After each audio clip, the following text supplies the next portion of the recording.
Today I'm going to discuss wholesaling with you. What is wholesaling? This might be the best way to get into real estate if you've never been in real estate before and you don't have any money. Wholesaling is like any other business. I'll use the grocery store business as an analogy. They buy all their products wholesale, put them on the shelf, and then they sell them retail to you and I. Okay, we're doing the same thing in real estate. We're going to line up stuff for wholesale, and we can either wholesale it off to somebody else for a small fee, or we can resell it retail, just like the grocery store does. Okay, why wholesale? Easy way to get started with no capital. Let's say you don't have any money. You can get started this way because you're really not going to purchase the property. So therefore, you don't need a lot of money. You're going to need an option deposit, but I'll get to that later. Okay, the reason why, again, is you're not going to buy the property. You're going to option the property, and you can either option it off to somebody else, you can sell the option to somebody else, you can sell it for retail. There's a lot of different ways to go. But that's why you don't need any money, because we're not going to be the end user. The end user is going to come up with all the money. Okay, we're going to lock it up under a contract. And in this case, we use an option contract. I'll explain that in a minute, what you need on the option contract. Okay, we are going to assign the option contract to an end user for a fee. It could be a small fee, it might be a large fee, depending on the transaction, how much equity there is there. Okay, next is you don't have to be licensed to wholesale. Why don't you have to be licensed? Because you have control of the property. You don't own the property, you have the option to buy the property, so you have control over it. And in this case, you don't need a license. It would be a commission then if you charged it that way. Number 6 here is you can sell it retail and pocket the spread. This is the way we usually go. We try to lock it up and then we try to sell it with the retail price.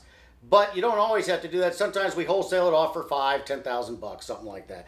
Depends on the property, depends on how much money we think we can make on it and how much spread there is. Now, another trick to the game is you've got to get there before the real estate agent.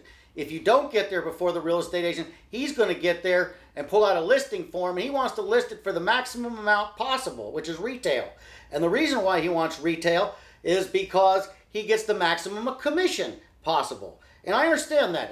As a real estate broker, I understand what he's trying to do. But I believe there's more money in spread than there are in commissions. Okay, now where are we going to find these wholesale properties? Okay, we are going to look for distressed properties. There's 2 types of distressed properties.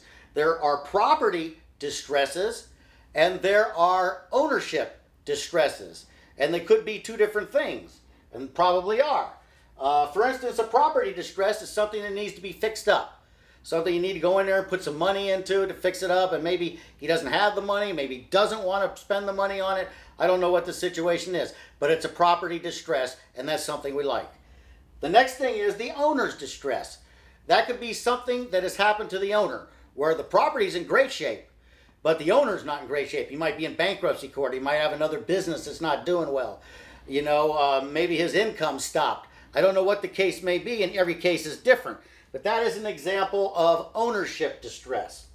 Now, some of these distresses would be foreclosures. That's a good place to find them. You can sign up at the courthouse. You can go down and find them. Or you can sign up with these services that list these daily. And then you can send letters, call on the phone, knock doors, whatever you want to talk to them. Next are trustee sales. Now, trustee sales, especially here in California, are all cash. Okay, so you're going to need capital one way or another. Now, if you go out and get a partner and they put up all the cash, again, you're going to the auction with no cash and you can make money. However, if you don't have that, you got to have the cash to buy the property at the auction. So that may be a great deal, but unless you got the cash one way or another, it might not be so well. Okay, the next is probates. You know, somebody has died. Okay, now there's a couple ways of buying probates. One way is going through the court, and you don't want to do that. If you're doing to do that, you're paying retail, and you got to put 10% up, and I've already done a video on probates, so if you need to know more information on those, go to my video on those. But you want to go use the Independent Administrator Act of Estates Act. That's a tongue tire. But you want to go through that one because you can negotiate with the owners as low as possible.